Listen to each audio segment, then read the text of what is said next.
Hello friends, आज का जो हमारा टॉपिक है वो सामान्य अध्ययन विषय पर आधारित है, जिसमें हम सामान्य अध्ययन से संबंधित प्रश्नों को हल करेंगे। पहला प्रश्न है कि मराठा प्रशासन के संदर्भ में सरंजम और मोक्ष शब्द किसको निरूपित करते हैं? ऑप्शन है मौद्रिक मूल्य के सिक्कों को, भूमि अनुदान को, प्रशासनिक पदों को या फिर धार्मिक अनुष्ठानों को। तो इसका सही जो आंसर है वो आपका है बी ऑप्शन, भूमि अनुदानों को। क्योंकि छत्रपति साहू जी महाराज जो थे वो भोसले के मराठा वंशज के थे। उन्होंने बीजापुर के आदिल शाही सल्तनत के पतन के बाद अपना साम्राज्य स्थापित किया था। शिवाजी का जो प्रशासन था, राजस्व प्रशासन था, उन्हें भूमि की माप के लिए उन्होंने काठी का प्रयोग किया। भूमि की माप के लिए उन्होंने काठी का प्रयोग किया था। और काठी की इस्तेमाल की शुरुआत जो थी वो मलिक अंबर ने की थी। मलिक अंबर ने इसकी शुरुआत की थी। काठी की शुरुआत जो है वो मलिक अंबर ने की थी। और चौथ और सरदेश मुखी जो कर थे वो मराठा साम्राज्य के प्रमुख कर थे। ठीक है। और चौथ भू राजस्व की 1/4 भाग को कहा जाता था और यह मराठा आक्रमण से बचने के लिए मराठों को दिया जाता था। और स्वदेश मुखी 10% का एक अतिरिक्त कर था जो महाराष्ट्र की उस भूमि पर लगाया जाता था जिस पर मराठे अपने वंशानुगत अधिकार का दावा करते थे, परंतु ये मुगल क्षेत्र के अधीन नहीं आते थे। अगला प्रश्न है कि व्हाइट हॉल की एग्लो संधि 1861 के संदर्भ में निम्नलिखित कथनों पर विचार करना है।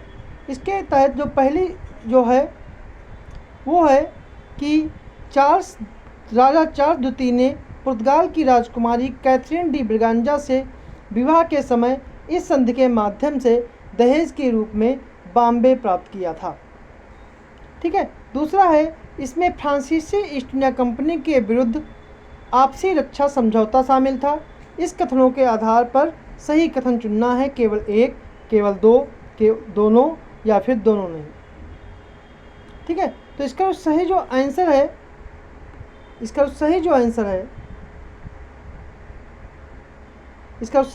है केवल एक।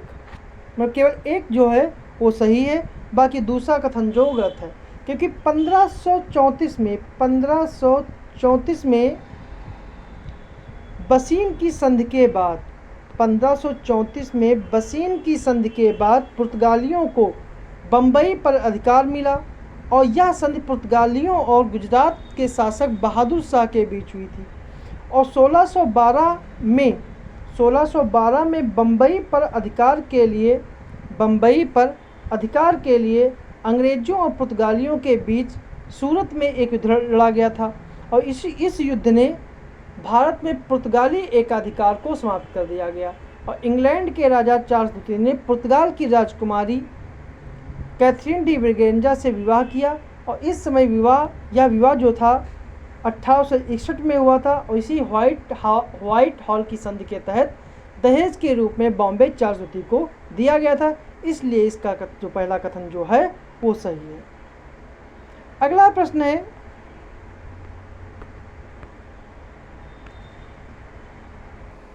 अगला कथन निम्नलिखित में से कौन से देश और उनकी अंतरिक्ष एजेंसियां वर्तमान में अंतर्राष्ट्रीय अंतरिक्ष स्टेशन के सदस्य हैं?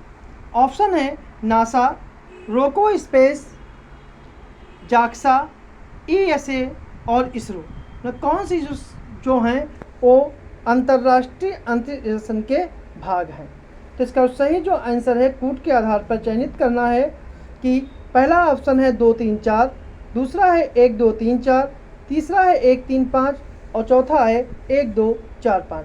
इसका सही जो आंसर है वो है बी ऑप्शन, 1, 2, 3, 4। जो अंतर्राष्ट्रीय अंतरिक्ष स्टेशन जो है उसके जो भाग हैं नासा है, रोकोस्मोस है, जाक्सा है, ESA है, इसरो जो है वो अंतर्राष्ट्रीय स्टेशन का भाग नहीं है। ठीक है। अगला प्रश्न है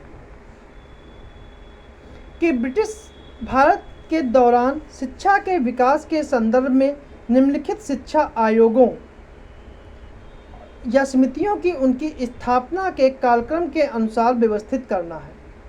ऑप्शन है हंटर शिक्षा आयोग, दूसरा है सैडलर शिक्षा आयोग और हार्टोग समिति। तो कूट के आधार पर चयन करना है कि कौन सी संस्था जो है वो पहले हुई थी। ठीक है, कौन सी शिक्षा जो है वो पहले हुई थी। इसका सही जो आंसर है ऑप्शन है 1 2 3, 2 1 3, 1 3 2 या फिर 2 3 1। इसका सही जो आंसर है वो आपका है 1 2 3, मतलब कि पहला दूसरा तीसरा जो है ये सही क्रम लगा हुआ है। हंटर शिक्षा आयोग जो है वो 1882 में 1882-83 में W हंटर की अध्यक्षता में आयोग गठन किया गया था और इसका उद्देश्य था कि 1854 के वुड डिस्पैच के बाद देश में शिक्षा में क्या प्रगति हुई इसकी जांच करना था।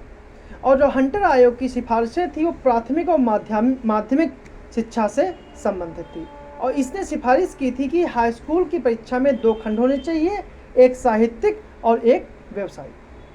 दूसरा है सैडलर आयोग। सैडलर आयोग का गठन जो है 1917 में किया गया था और 1917 में जिसके अध्यक्ष सैडलर थे और यह आयोग केवल कलकत्ता विश्वविद्यालय के लिए गठित किया गया था और इस आयोग का मत था कि विश्वविद्यालय की शिक्षा में सुधार करने के लिए माध्यमिक शिक्षा में सुधार करना आवश्यक है, इसलिए स्कूल की शिक्षा 12 वर्ष की होनी चाहिए और 3 वर्षीय डिग्री पाठ्यक्रम विश्वविद्यालय में होना चाहिए। और जो हार्टोग समिति है, हार्टोग समिति जो है उसका गठन जो है 1929 में किया गया था और शिक्षा में विकास के लिए इसने कहा था कि प्राथमिक शिक्षा पर जोर देना चाहिए, फिर शिक्षा में विस्तार की अनिवार्यता नहीं होनी चाहिए। इसका सही जो आंसर है वो ए ऑप्शन है। अगला प्रश्न है कि निम्नलिखित में से कौन यूनेस्को की अमूर्त सांस्कृतिक विरासत सूची में शामिल है। ऑप्शन है दुर्गा पूजा, संकीर्तन, गरबा नृत्य या फिर कुंभ मेला। ऑप्शन है 1 2 3, 2 3 4, 1 3 4 या फिर 1 2 4। ठीक है, इसका सही जो आंसर है वो आपका है डी ऑप्शन 1 2 4। गरबा जो है वो विश्व विरासत अमूर्त सांस्कृतिक विरासत सूची में यूनेस्को की शामिल नहीं है। दुर्गा पूजा जो है वो कोलकाता में की जाती है। ठीक है, और दुर्गा पूजा 5 दिवसीय उत्सव होता है और 9 दिनों तक चलने वाले नवरात्र उत्सव की 5वीं रात से शुरू होता है और 10वें दिन अर्थात विजयदशमी को समाप्त होता है। इस दौरान लोग सामूहिक रूप से ब्रह्मांड की स्त्री ऊर्जा माने जाने वाली शक्ति स्वरूपा देवी दुर्गा की पूजा करते हैं और उसका आवाहन करते हैं और यह देश के सबसे बड़े सांस्कृतिक कार्निवल और स्ट्रीट आर्ट फेस्टिवल में से एक है। ठीक है, आकर्षक तरीकों से डिजाइन की गई दुर्गा देवी की मिट्टी की मूर्तियों को पांडालों और मंडपों में पूजा जाता है और लोग इन पांडालों में मूर्ति के दर्शन करने जाते हैं। जबकि संकीर्तन जो है वो मणिपुर का एक गायन ढोल वादन नृत्य कला है। ठीक है, जो मणिपुर के वैष्णव जीवन में आधार पर स्थापित की जाती है।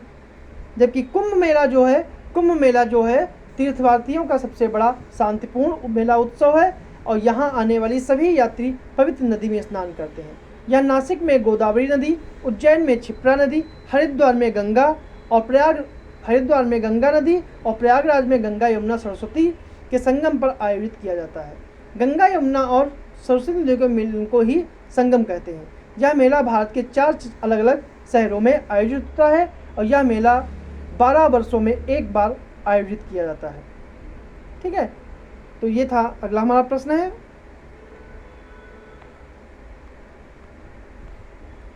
कि निम्नलिखित युग्मों को सुमेलित कीजिए कि पुगा घाटी भूतापी ऊर्जा, मुपंडल पवन ऊर्जा, भाडला सौर ऊर्जा, ये कौन किससे सही से सुमेलित हैं? केवल 1, केवल 2, 3, केवल 1 3 या फिर 1 2 3। तो इसका सही जो आंसर है वो आपका है 1 2 3। तीनों जो हैं वो सही से सुमेलित हैं कि पुगा घाटी जो है वो आपकी लद्दाख में पाई जाती है। पुगा घाटी जो है वो लद्दाख में पाई जाती है। मपुगा घाटी लद्दाख में है। मुपडल पवन ऊर्जा जो है यह आपका तमिलनाडु में है, यह आपका तमिलनाडु में है। और भरला जो है यह राजस्थान में है, यह राजस्थान में है। ठीक है, तो ये सही सुमेलित है। अगला प्रश्न है कि विभिन्न यूरोपीय शक्तियों द्वारा स्थापित व्यापारिक कारखानों के संदर्भ में निम्नलिखित कथनों पर विचार कीजिए। कारखाने का स्थान और उससे संबंधित शक्तियां हैं, जैसे श्रीरामपुर डेनिश, चिंसुरा डच, चंद्रनगर फ्रांसीसी, चटगांव पुर्तगाली। युगों के आधार पर इसे सुमेलित करना है, केवल 1 2, केवल 3, केवल 1 2 4 या फिर 1 2 3 4। तो कौन सा जो है वो सही सुमेलित है, कौन सा सही सुमेलित है?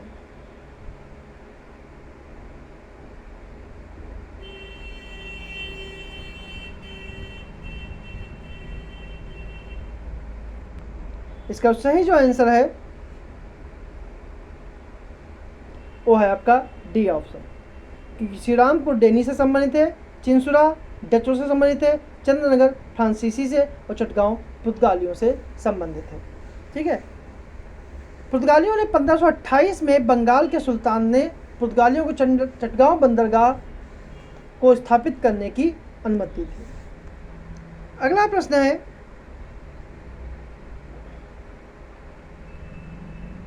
कि 1793 के चार्टर अधिनियम के संदर्भ में 1793 के चार्टर अधिनियम के संदर्भ में निम्नलिखित में से कथनों पर विचार कीजिए।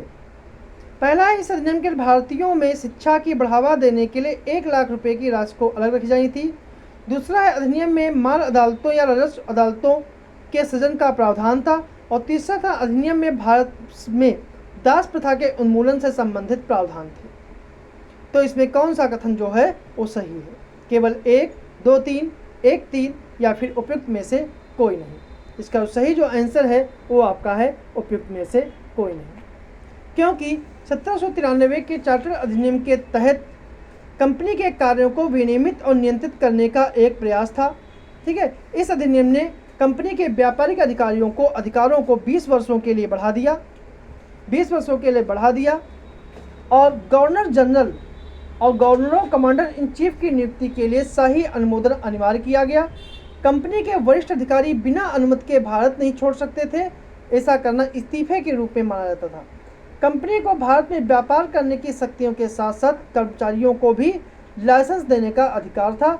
इसी लाइसेंस विशेषाधिकार या कंट्री ट्रेड के नाम से जानते थे।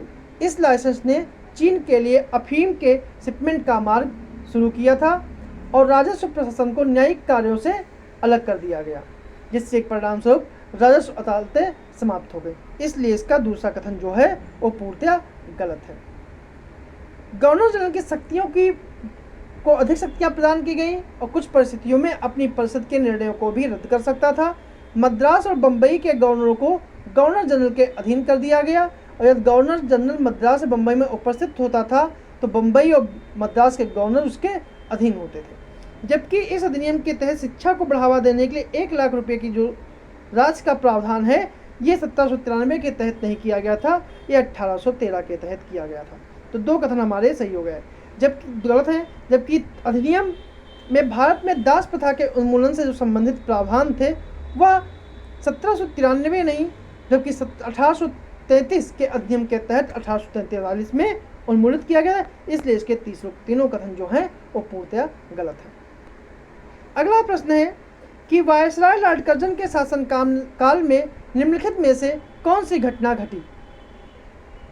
ऑप्शन है, अरब विपणन आंदोलन, भारतीय विश्वविद्यालय अधिनियम का पारित किया जाना, भारतीय कृषि अनुसंधान संस्थान की स्थापना करना और कूट के आधार पर इसमें सही करना है।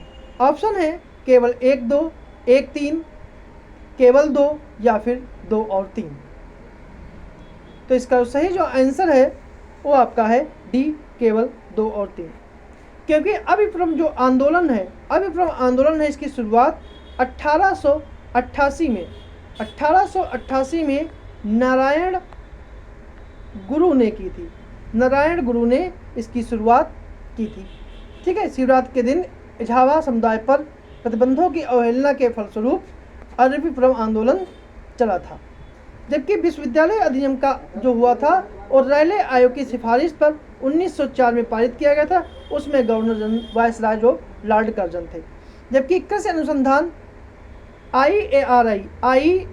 IARI की स्थापना जो पूसा से संबंधित है, ठीक है, स्थापना हुई थी। इसकी स्थापना 1905 में पूसा बिहार में की गई थी और इसके लिए एक अमेरिकी व्यक्ति हेनरी फिप्स ने 30,000 पाउंड का अनुदान प्रदान किया गया था। लेकिन उस समय लॉर्ड कर्जन ने 1 अप्रैल 1905 को इस संस्थान की आधारशिला रखी थी, ठीक है। और IARI के अनुसंधान के कार्य से ही 1970 के दशक में भारत में हरित क्रांति संभव हुई थी। अगला प्रश्न, निम्नलिखित में से कौन साउथ इंडियन लिबरल फेडरेशन के सदस्य थे? ऑप्शन है P Anand Charlu, P Tyagaraj Chetty, M V Raghavachari या फिर CN मुदलियार। इसका सही जो आंसर है वो आपका है डी, केवल 2 और 4। 2 और 4 इसका सही आंसर है, क्योंकि जस्टिस पार्टी का आधिकारिक नाम ही साउथ इंडियन लिबरल फेडरेशन था। यह भारत के मद्रास प्रेसिडेंसी की एक पार्टी थी और इसकी स्थापना 1916 में TM नायर, P त्यागराज चट्टी, CN मुदलियार ने की थी, ठीक है। और इसी पार्टी ने महिलाओं को चुनाव लड़ने में स्वीकृति प्रदान की थी। इसी कारण डॉक्टर मुथु लक्ष्मी रेड्डी जो हैं वो भारत की पहली महिला विधायक बन सकी थी। और जब जस्टिस पार्टी सत्ता में थी तो डॉक्टर मुथु लक्ष्मी रेड्डी के प्रयासों से ही देवदासी प्रथा का उन्मूलन हुआ था, ठीक है। तो ये थे हमारे आज के 10 प्रश्न।